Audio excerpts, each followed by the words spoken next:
You're responsible as a leader to see the chessboard. Don't be afraid to be seen trying. If someone gives you an opportunity, you have to be teachable and you have to be competitive. You are willing to experience the criticism that comes with visibility. Fear from a distance is way more fearful than when it's right in front of your face.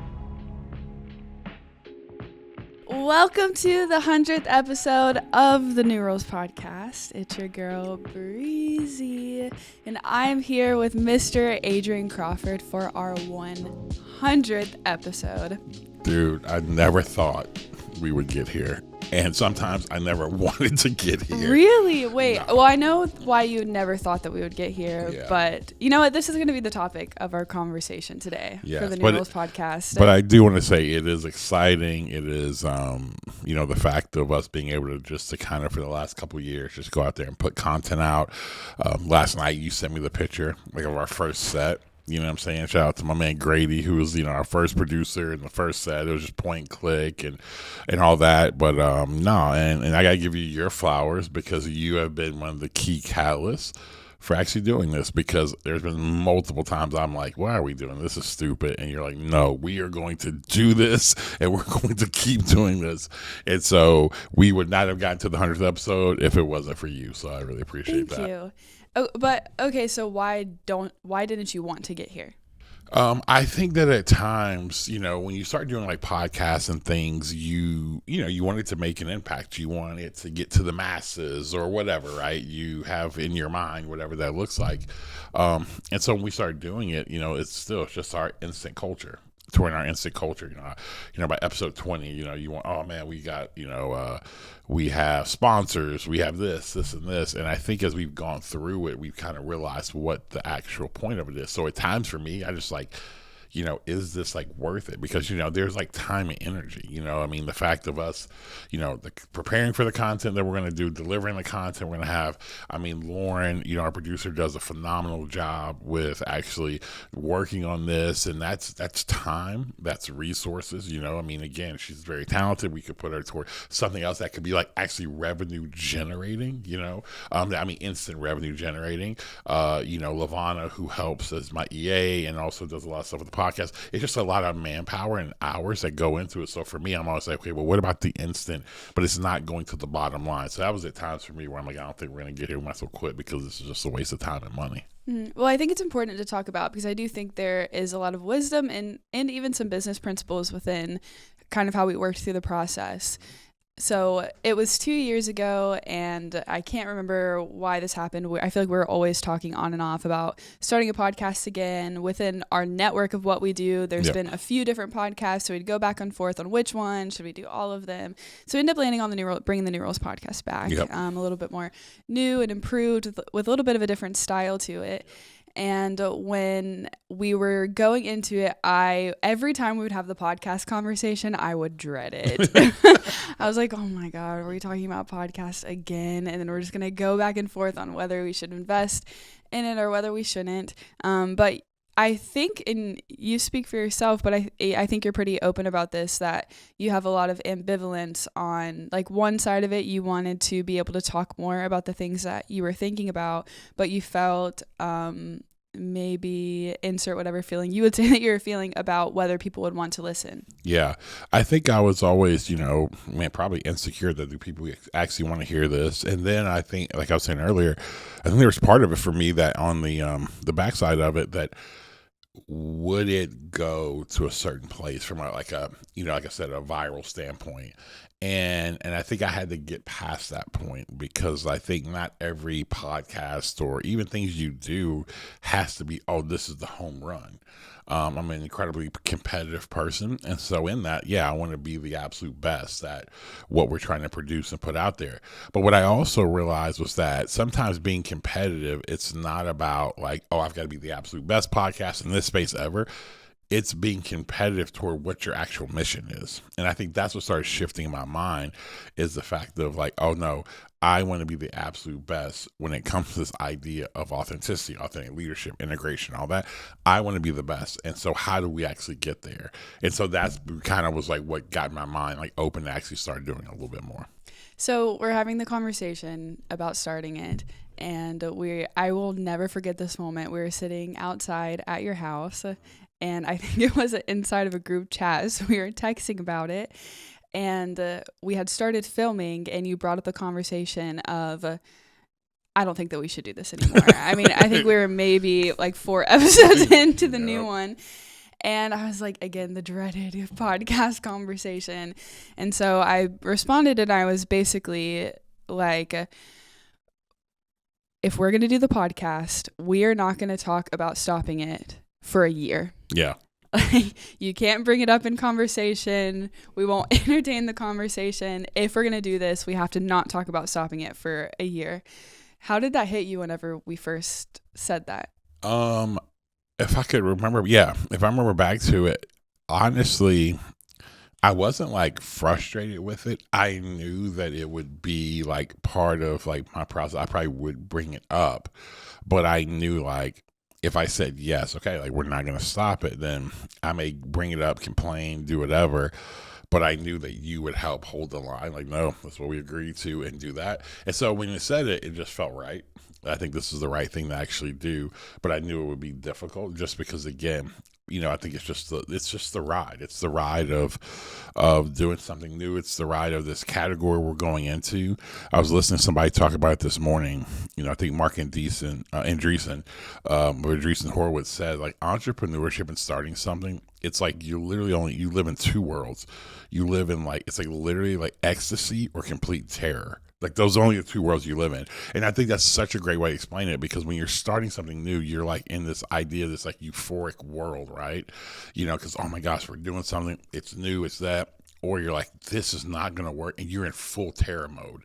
And like, that's where most people land. So I think that was where I knew I would be in that place, because I kind of live in that place. But I think being able to put the boundaries in place like that, and knowing that was going to be really good. And to your credit, you didn't bring it up for the entire year. I know that is. I appreciate you giving me my flowers on that one, because there's so many times I thought I didn't I'll forget this. I'm done. I'm about to pull the balls card. We're done with this, but I didn't.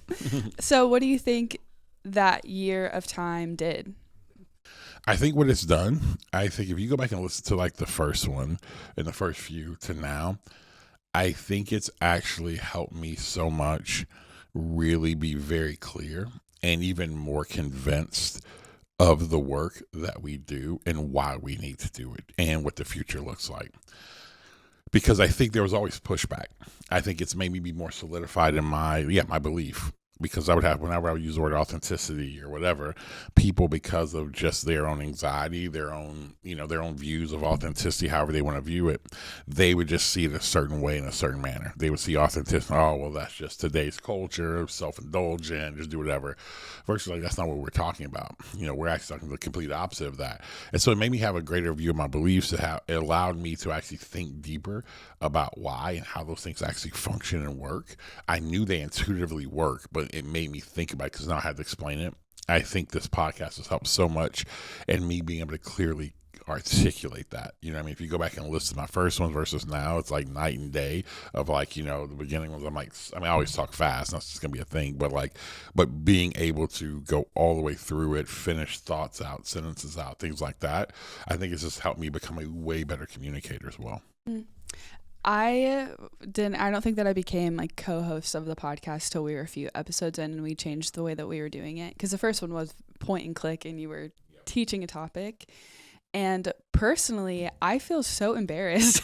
Like whenever I go back and look at them and I'm like, oh my God, I am on display. Like somebody could start with the first episode I was on and see a very clear track of growth, yes, which is both embarrassing, but also really cool. I'm grateful. It kind of feels like a personal / professional diary a little bit, even though I feel really shy about it. Yep. But so I say that to say I give you so much credit because you don't just have that dating back to 2023. Yeah. You have been going at like the online universe for 10 12 years, and they're hidden on our YouTube now, I'm pretty sure. But like for a while you had videos up in Old Neural's podcast up for so long. Have you ever thought about just your digital archive. Yeah, I mean, I'm telling you, those old school digital archives. I mean, that first New Rules video, it's up. You can go watch it. New Rules episode 1. But that looks like, I mean, dude, that looks like back in the day,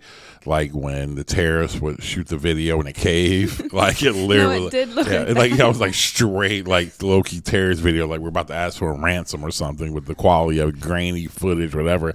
Shout out to my guy Billy. You know what I'm saying? But it's the same way. It always, what I do appreciate, and that's why I tell people why it's so important to have the next generation with you, is because they always will push you. They always will have a blind faith because they haven't gone through things in life that maybe would tell them not to do that.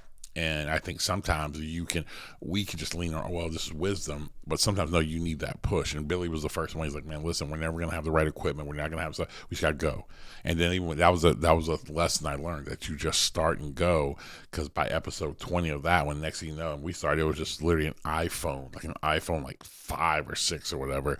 No microphone, no nothing. A freaking 2 Clorox, like literally 2 Clorox boxes of wipes. And then we put a Gorilla Pod on it to like as like our kind of tripod, and and it was like the most bootleg thing ever. But by episode 20, we had lights and tripods, 2 cameras. It was crazy, but we just stepped out and we just figured it out. And so I think that, man, looking back on it, I'm super grateful because there's a lot of stuff even then that I actually teach now that I've been able to refine. But it started with that, because every time I'd have to step up, like, okay, what am I going to talk about today? Because it was straight, point and click, a lot of that one. Mm-hmm.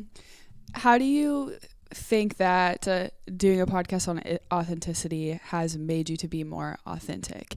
And I ask because when I go back and look at some of the first episodes, you are just so different now, and like your presence and the way that you communicate. I don't think that you always recognize it, but in the best way, in a really good way. Yep. One of the things that we've talked about before, then I'd love to hear your answer to the question, and I hope it's okay that I say this on here, is I think there was ways that you were, like, intense word, like domesticated. And I say that because I see just such a big difference in how you believed you had to perform. Like you've always talked about, I feel like I have to be a caricature. I have to like tap dance. And I feel like there's aspects of that you can see in some of the original content that was a little bit more performative, and I don't know. I'm kind of rambling a little bit because it's so nuanced. Yep. You don't necessarily do that now, but it's a challenge to describe, because I wouldn't say that was necessarily you being inauthentic. Yeah. Yeah. It was, what it is I say, like, once you're aware, you're accountable. I don't think I was like aware of how, like, and I think that's a great word, domesticated, because I think the part of me that wants to be liked by everyone, and then realizing I'm called to like break these, write new rules, whatever. There's parts of me where I did that. And so, you're fighting on one front doing that. Then like, but there wasn't the courage or even the understanding of doing it in all fronts or whatever, because like, what if I'm wrong? What if I don't have this right? I don't want to be arrogant. I don't want to be, seen as a guy who just lives in his own vacuum. And so I always was super careful of that. But I think over time, what I started realizing was that as I just started like watching things over years, that's the thing about just getting older, you start watching, this work, like things I thought started happening. Then I started having more confidence in that. I think there's other people, I think there's people that were in my life, you being one of them, that was like super like, no, like you see this the right way. And then like the evidence and encouraging me to do that. And so I do think I was domesticated. I think now I'm just at a place that I'm like, no, I don't want to like be that way. I want to actually communicate this. I could be wrong, but so what? Like if I am, and also, but I don't think I am. I think that what we feel, what we're trying to do is on the frontier stuff. And I think also, here's the big thing that's helped me is I think me not being confident in that I think about the people who can be impacted by the work we do if we really get ahead of the stuff that we need to get ahead of. And so I think it's all just been a part of the process. But I would agree with you. It's like, it's definitely like, this has been a huge part of like that, the liberation of actually just communicating, thinking, and just being who I think I've been designed to be. And I probably will look back 2 years from now and be like, oh man, I'm more authentic 2 years, hopefully 2 years from now, I'll be more authentic there than I am right now. But I think you just become more and more aware. And that's just part of like the evolution of a human. What is something that you have discovered through this process over the past year that you wish somebody would have told you when you first started filming 10 years ago? Man, that you're right. You see the world and where it's headed, and don't be afraid to just say it. It's not that big of a deal. I wish I would have literally believed that. I had people would say it, you would hear, but really believe like it's not that big of a deal. Meaning sometimes we make stuff such a big deal that's not that big of a deal. Like fear from a distance is way more fearful than when it's like right in front of your face, like what it could be versus what it actually is. And so I wish I could see. I wish I could have saw what it was, not from an angle of fear, but like the reality of what was. Okay, what's the worst thing? Somebody doesn't like me. Somebody says this. Somebody says this. Like, what does that really do? And versus like, no, if I would have gotten there, how much farther along I would have been, how much farther we could have pushed stuff. I think how many more open opportunities and doors and people we could have helped. I wish I would have known that then. Here's the question I have, because you're right, from like, I've never said this, but like when you first started, I will never forget this. You first started, I'm like, okay, this is going to, internally, I was like, this is going to be a process, because I was like, for you, when me and you would have conversations, just me and you like, there's this personality, there's this stuff, and then you would get on camera, and it was just like, I'm like, and it was sometimes it felt like, okay, is Bri here? Like that. And I know some of that's been part of your, like, it's been part of your growth, but watching you now, like I go and I look at videos and things like that, it's like the personality that I get to see a lot when we're working together now, I think comes out. Like, tell me about that process. How did you go from like, kind of the beginning to actually to this point now? Yeah. I mean, I think that even when you take it outside of filming the New Rules podcast, I think that majority people's experience of me would have been, is Bri here? So I think because we had such a high relational proximity and also a level of trust, that how we would interact and, what we do every day, or maybe the level that you would experience me as Bri was different than majority of people in general. So I think that's half of it. And the other half of it is just like, being on camera would stress me out a little bit. And so I think that in itself would give me enough like anxiety to where I would start to kind of, hide. And part of it is because I was 22 when we first started filming the podcast. Even though we were doing such like big things in the world, I think majority of the time I felt a lot like an imposter. I know people talk about imposter syndrome often, but I think to me, even now looking back, it is insane the things that we were doing. As for me personally, it's like my expertise does not align like with the things that we're doing, because I have no idea what we're doing, and I'm learning it. Just like the people that are paying us to teach them are learning it alongside us, or alongside me. And so I think doing a podcast, it felt a little bit like I don't have anything to say right now. And so I'm just going to ask questions. And some of it is like, you were so near almost scripted. So like if you would answer a question, it would be fairly like, you would get right to the point, you would talk really fast, and then I'm like, before you finish your sentence, I have to come up with the next question. And I'm still trying to understand what you're saying. And I understand what you're saying, but I'm thinking about, do people understand what you're saying? All of these things are going through my mind, and I had no idea how to respond or like show up within a moment with all of those things going on inside. And I think the difference now is that I feel as though, well, one, it's a whole lot of personal work outside of the podcast, but I think as it relates to like hosting or interviewing, I feel like it's okay for me to not understand what you're talking about, and it's okay for me to tell you if I disagree, and it's okay for me to ask questions based off, can you explain that a little bit more? That doesn't make sense. Where I think before I would be like, okay, you're the expert, and I just have to ask questions that guide you through the topic that you want to talk about. Whereas now I have a general understanding of the topic. And then I'll say practically, as you practice, you just learn your process a little bit more. Like before, I would have to come in with a list of questions because I couldn't think about it on the fly as naturally. Whereas now, if I come in with a list of questions, the podcast is not going to be very good. Just because that that confines me, and I don't end up being as present. Yeah. What would you say to like your generation?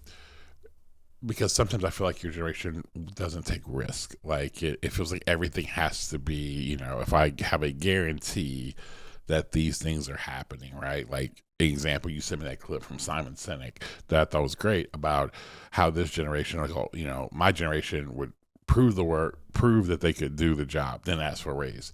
Your generation will ask for the raise before they actually do the work. So it feels like sometimes things have to be like already laid out. Like, what would you tell somebody who, you know, you just took a risk, you took a jump, you know, like it could be embarrassing. Yeah, it's on the internet. So it's like that's out there. So how did you do that? And what would you tell somebody of how to get through that process? Something that I remember repeating to myself so often is don't be afraid to be seen trying. Because I feel like I would so easily get embarrassed if I felt like I didn't have maybe the competency of the level of people that were in the room. And not even just embarrassed, but it almost felt, that's when I would fall back to, I'm just here. Like, I'm just here to learn. I'm just curious. And so much of what the feedback that you would give to me is like, Bri, I need you to say something. Like, I need you to be involved at a greater level because you have something to add. Yep. And so what I would succinctly say is don't be afraid to be seen trying. Yep. And I think, you know, generations before, they had the luxury of a lack of visibility. Absolutely. And so now if you are going to try to do things from the jump, you have to decide that you are willing to experience visibility. You're willing to experience the judgment and the criticism that comes with visibility. And so I actually think that it requires more courage now to take risk than it did maybe within the past, as it relates to, you know, putting things on social media, for example. And not just on social media. I think that people expect young people to have, and young people expect young people to have fully formed, mature thoughts, whether it be about politics or culture or how they view the world. And the reality is that you're going to change your mind. And I hope that people accept that they are going to change their mind often for the rest of their life. I think that is a practical application of wisdom. And so you just kind of have to remind yourself, what I believe today might not be what I believe tomorrow. But am I willing to take what comes with being somebody who communicates what I believe today? What has it meant for you? Because I think that for those who are older, who actually listen to our podcast or whatever, the importance of someone older actually believing and giving you an opportunity. Like, what has that meant for you? And how has that helped you in your growth process? Because I believe that, you know, we so much complain, you know, my generation above me about, you know, everything that we want to say about Gen Z and Gen Alpha, whatever. And it's like, but we don't then like help them. And so like walk through that process of how somebody actually giving you an opportunity, believing you, how that's actually helped you and why that was so important for you. Well, that reminds me of what I was going to say that I forgot about. So when you brought up the Simon Sinek, what he was talking about was how Gen Z, they want to receive a pay raise before they do the extra work versus generations before they do the extra work and then they ask for a raise. So what's very different now currently than what happened in the past is, in the past there was a lot more organizational loyalty. 100%. So what happens now is that because there is a lot less organizational loyalty, Gen Z has learned that, and they've learned that if I don't get what I'm supposed to get now or what I could potentially get now, who's to say that tomorrow you're not going to give, you're going to fire you. You're not going to give all-round layoffs. And some of that I think is just an aspect post-COVID. As Gen Z is starting to enter the workforce, they've entered it into a really challenging era. And so they've learned, you know, I have to get what you say I'm going to get now because you are no more loyal to me than I am loyal to you. But organizations are like, give me your loyalty, you know, be more resilient, lock in, like grind out. And they're like, you're not. My manager can't. I write an email better than my manager because they don't know how to use technology. So there's like basic things like that I think kind of form that approach that I don't fault Gen Z for, even though I think there's wisdom in, of course, grinding and then getting what you put in after. All that being said, I think that still applies to the question that you asked, because I knew every time I was taking risk that there was a person who was older than me, more mature than me, more established than me, who was paying attention. Ultimately, I had something to fall back on. Even if it was, we filmed this episode and it was really bad, you would tell me. Yeah. I could trust your feedback. I could trust that you weren't going to allow maybe your anxiety of where I was falling short to then even fuel your feedback to me. Because when I was not doing well, I'm like, I know that he knows that this isn't like the best thing ever. And I know that he's being very patient. And so that in itself creates a level of loyalty and a trust that tells me that I can run very freely within the bounds of opportunity that you're offering up to me. Yeah. And you are going to be paying attention. You're going to give me really clear feedback. And because of that, I was willing to take more risk. If I was somewhere else, I wouldn't have done the podcast. Yeah.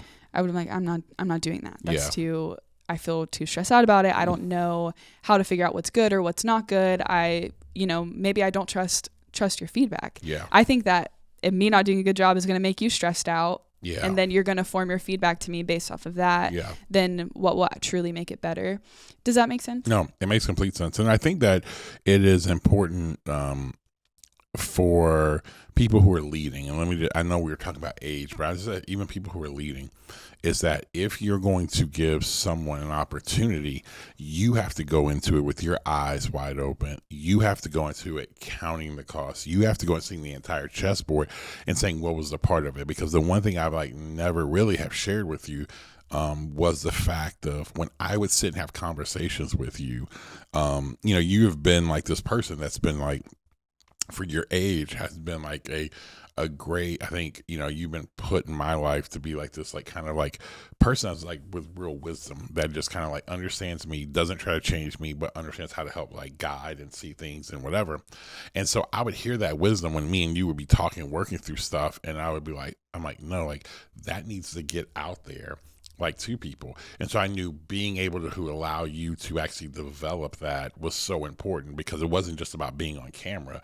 It was about the fact that when now we are working with clients or we have to present different things, you do it now. And it's no longer like this. I mean, there's still like nerves that are there, but it's like in meetings, you're like, no, you do that. I mean, even from the like your tone and how you say, because a lot of times you would just literally be so quiet in how you would communicate. I'm like, no, Bri, you gotta speak up. It's actually right.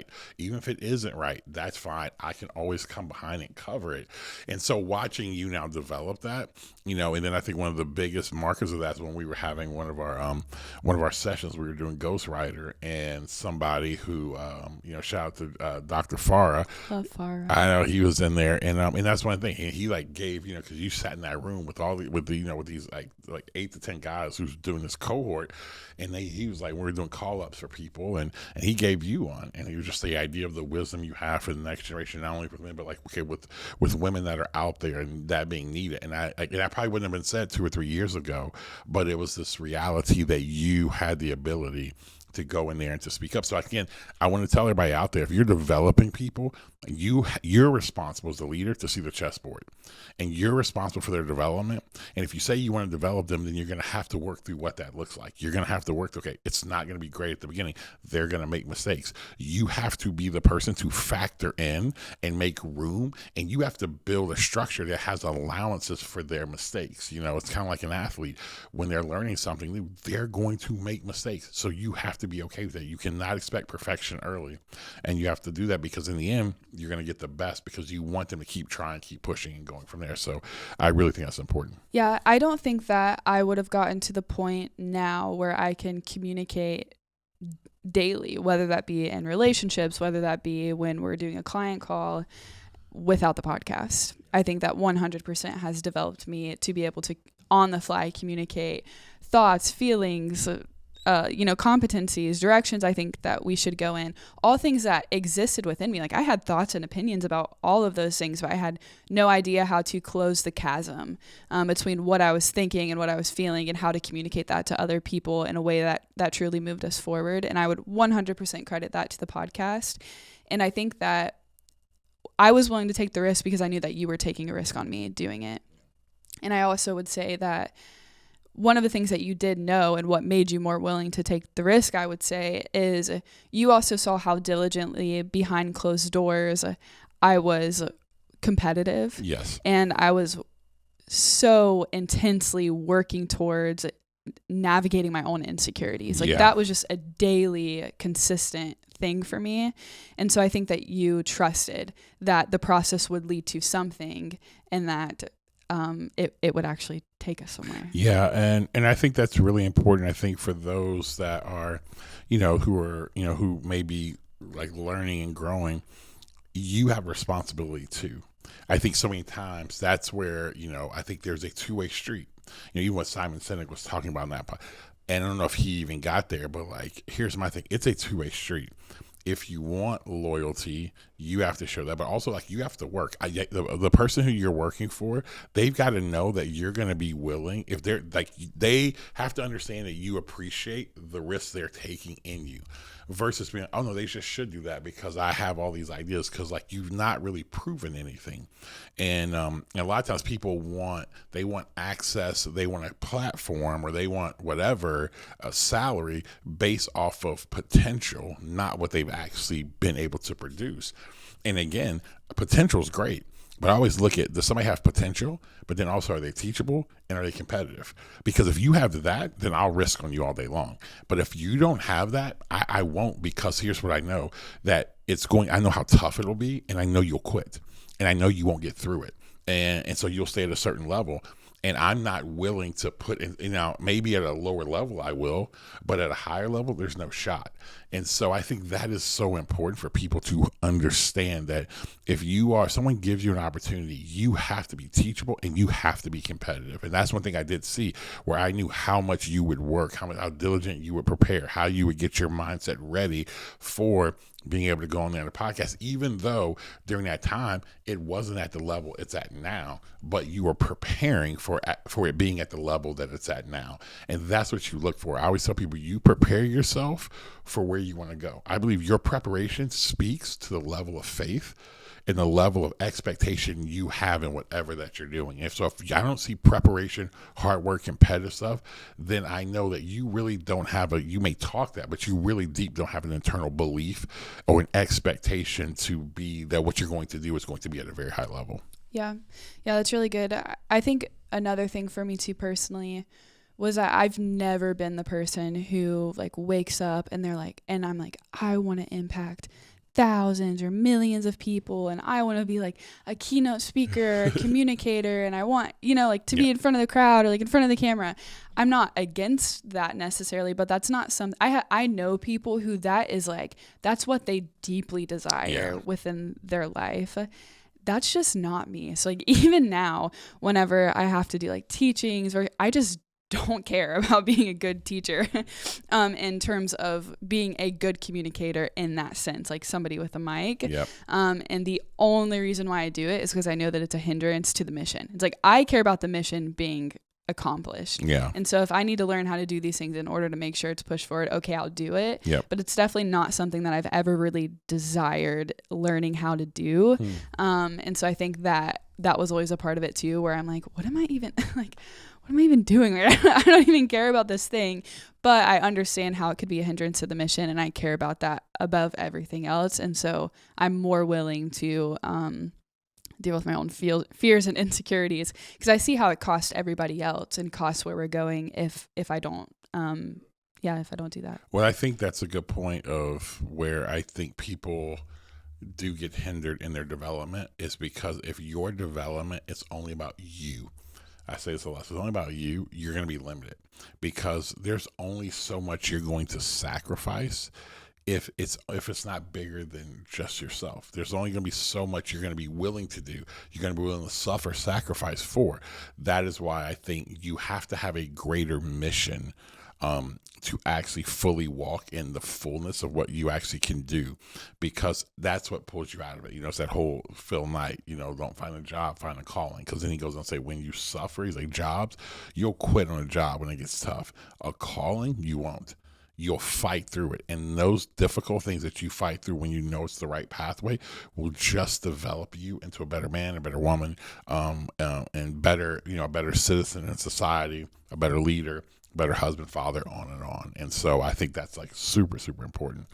I think now it's like, where do we go from here? You know what I mean? Like, we are at episode 100. It's like, and it's interesting doing episode 100 right now in this season where there's this change happening internally for us as an organization. And I feel like, 100 is this milestone, this marker to where we're now entering into different worlds. So like, yeah, like, I guess maybe we talk about like, where do we go from here with the podcast, with all stuff. And so, yeah, you tell me. Oh my gosh. No, I mean, I'll say this. We've kind of mentioned the work that we're doing with something called Authentica on here a few times. And we have been going through it, I would say. I think every time we're in like a period of transition where we're trying to figure out what's next, which is, you can hear it in his, I mean, how often do you hear him say like, what are we going to do? Like, usually you have so many different ideas. And it's not that I think that you have a ton of ideas. But I don't think that we've received like fully the clarity of how we fully want the next like era of things to play out. We're just kind of approaching it day by day. And that's quite excruciating for us because we're very driven. We're very competitive. We want to know what we're doing now. We are bleeding cash. Yes. So I share that to kind of give more context to, because I don't think you're just saying, what are we going to do next, just only for the podcast. I think it's all encompassing to what it is that we're working on. We're trying to get a building. There's a lot of high stakes things that are in the air right now. What do you think is different about this period of transition and deciding what's next and how to approach it than seasons of transition in the past? I feel like it is such a season that I have to grow up a lot more. And that sounds crazy. You're 47, right? And you feel like, oh no, I have to grow up at a whole different level. Because I believe why this is more difficult, because I believe the next phase, the impact, the reach, where it needs to go, the capacity is going to take. And I think the belief in what we're doing has to increase, internally. And so it's interesting because over the last few days, I felt this real conviction to start just every day, getting up and just and learning about someone, a leader, entrepreneur, whoever it may be. An example of that, so there's an incredible podcast we'll link in the bio, Founders. It's an incredible podcast. And it is a gentleman who he just reads a bunch of books and things like that. And then he just pretty much for an hour and gives all the notes, insights. It's incredible about these different leaders. And he started doing his own interviews now too. Yes, I saw that. And so he did one with, and so the one I was listening to was how Bill Gates work, how Elon works. And then I'm listening to one on how, right now of going back to a Winston Churchill one. And what I've started to realize was that, I was listening to it this morning, Winston Churchill, that same idea, like I was saying, euphoria and terror. When Winston Churchill was known, and this will get to this change for us, he was known so much as a guy who just had this unwavering belief. It made no sense to believe that Britain could actually defeat Germany. Germany was just tearing through all of Europe, and now they were coming directly for them. And majority of people around here were saying, no, just compromise. And he just had this unwavering belief. they said even in his home, that somebody in his house had an unwavering belief. It was he would just get pissed to a point where his whole family believed, nope, we're in this. To a point, he believed so much, he probably would die for this, that he had, he literally had this machine gun, this time gun by his base. He's if they're going to come try to kill me, I'm going to take as many Germans with me as humanly possible, even if they kill me. And I'm he just had this unwavering belief, but they also said, but on the other side, he would have these moments of being so deeply depressed. And so you think about that, because all we know of Churchill is this unwavering belief. But when you get behind the story, you read the diaries and all that, he had a lot of oh my gosh, this is really going to work. Because, we're not just talking about anything when you're getting bombed every night for just day upon day. They're hunting you down. but you had this, you just kept coming out there. Point is this.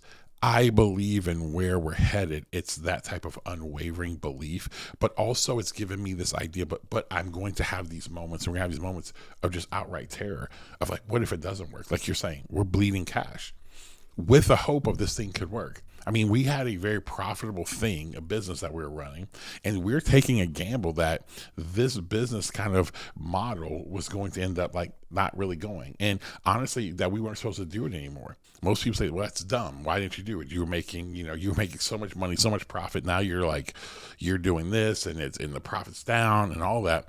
But it's that unwavering belief of like this direction.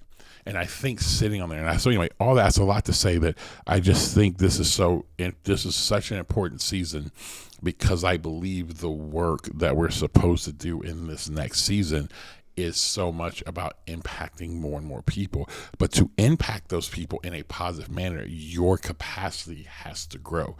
The bigger the building, the deeper the foundations have to be. And so I think that's what this last year has really been about right now. Why do you think that we don't have a really clear idea of what's next? I always tell people this is just like God's process with me, because I think he told me everything. Then I just be like, cool. And I probably just would like not push or be desperate or whatever. I think he just pulls the layer back just a little bit at a time. But it's really interesting. It's almost like every day though that I really lock in and dial in, I start to see it more.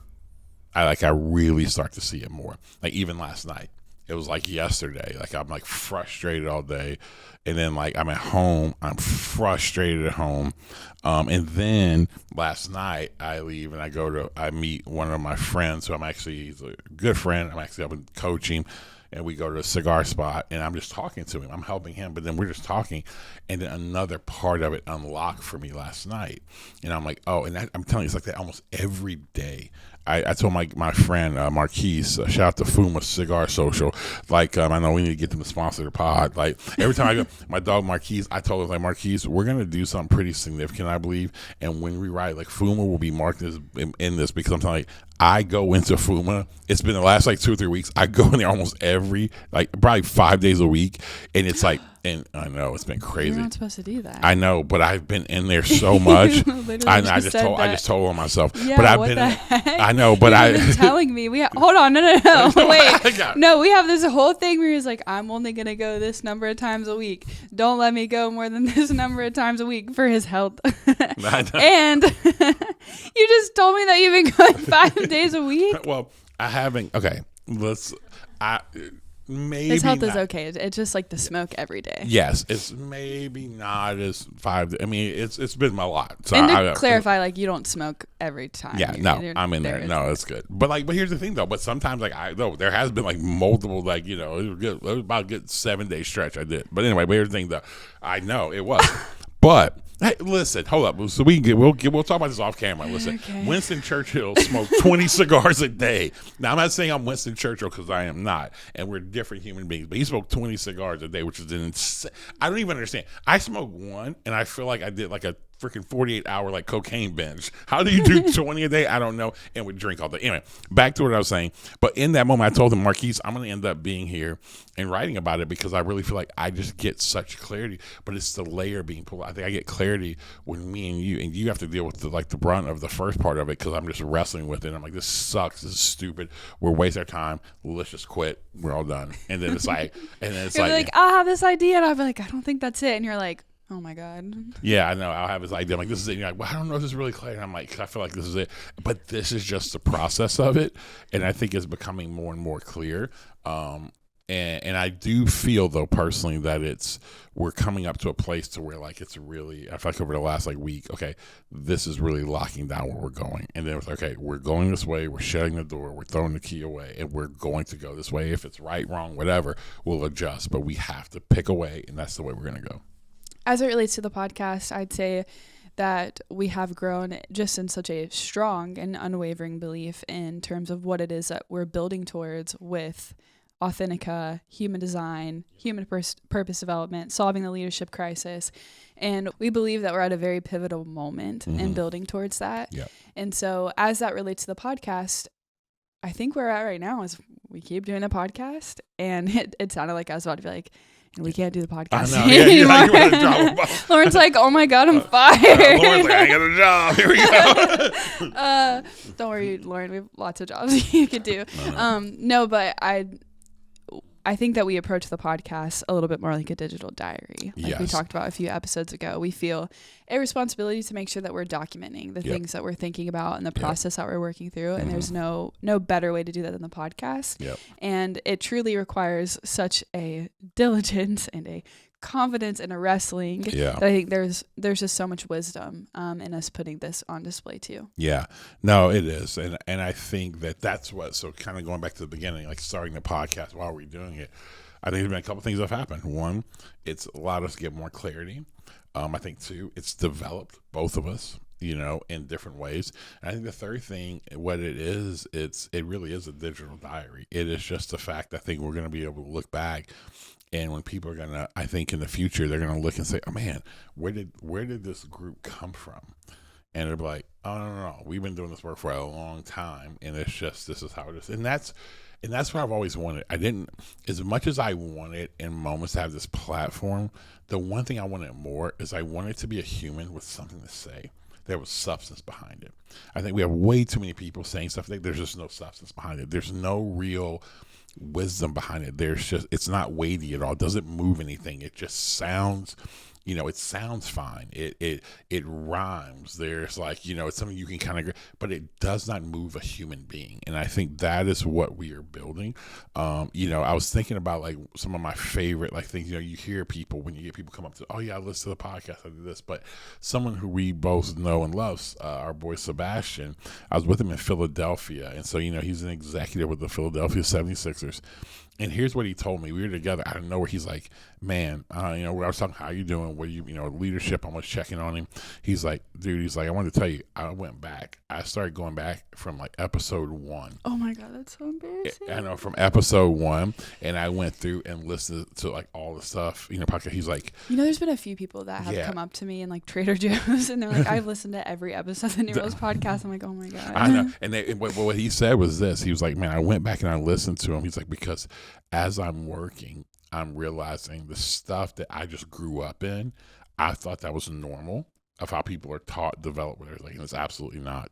And I'm realizing how much wisdom and insight are in there. He's like, and so I'm going back listening. I'm sharing it with other people, in my office, things like that about leadership development. He was just encouraging, man, you guys got to keep doing it because it's just been so helpful for me. And those are the reasons why we did this. We're like, no, we want people to listen to it who want and are called to be a part of our community, and then they're going to execute it, and that is what we're actually seeing. So those are the things of what I think it's going to look like and where we continue to go from here. Yeah, I'd say we're not always the best at plugging the podcast either. Yes, true. So if you're listening to the New Rules podcast, we just ask that you like it, that you subscribe to it on whatever platform you use for your podcast. We are on all of them. Rate it, do all of the things that actually help us get more guests on.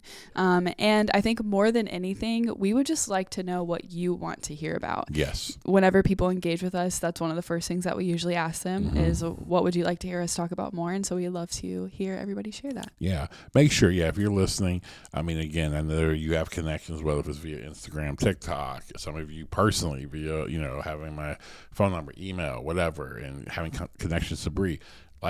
Let us know, what else do you want to hear? What else can we do? And I think what's interesting, I think a lot of people, when I ask them that, they don't really have a lot. They're just like, no, just keep doing what you're doing. Because I think it's that whole Steve Jobs thing. Don't give people what they want, give them what they need. Yeah. And I think that a lot of people, a lot of times, no, man, I don't know. Just keep doing whatever you're doing is actually working. So I don't want to, sometimes people are like, I don't want to mess it up and give you my suggestions. But I do think that, and again, there is a lot that goes into this. I think shout out Lauren. I know, Lauren has been phenomenal because it's the idea, and even watching this, because you think the impact, the growth I've seen in her. Of just going through it and just Lauren is such a creative, has a multi-talented thing she can do. And you know what? A lot of times, cutting, editing, doing film of a podcast, that's not like the height and existence of why she exists or what she wants to exist. But I do think it's built something, for her that later in her life, it's going to help her, because she's had to learn every day. I'm getting up every week. This is what we're doing, and trying to make it great. And Lavana learning how to lead through those things. And I think just our entire group and our team, and I think for everyone else, learning how this fits. We're part of all types of communities, so we have people in the faith space get to hear me in a different realm, in a different world, and what I want that to be okay, because I don't want it to be where they're like, oh well, I got to be on here, I got to act there. No, I'm going to be who I am. I want you to be who we are, because I think that's what the world needs to see more of, is just people being human and living and working through all that process. So yeah, it's been phenomenal going through this, doing it, and and I'm really interested about the next 100 episodes. The way they just smiled. Well, guys, I hope today was helpful. And again, we are incredibly grateful for all of you who watch, all of you who share, all of you who, let us know how much the podcast has impacted you. And we are excited for the future. The point of this podcast, and I hope you see this, is sometimes in life, it's not just about in our world, so obsessed with going viral, so obsessed with having platforms, that sometimes the stuff you're supposed to do will have impact for years and years down the road. And a lot of times it has impact on you and developing you. So I want to encourage you out there. Some of you right now, you may not have everything that you need. You may only have an idea. You may only have $100 in the account, whatever it looks like. If there's something that you have been feeling and it's been pressing on you to go do it, I want to encourage you, just take a step. We just took a step, and it's taking a step. It has led to, I think, literally the discovery of what we're going to be doing next. I don't think we would have been able to discover that if we didn't start taking a step with this podcast. And so, again, go out there, take that step, and keep writing new rules.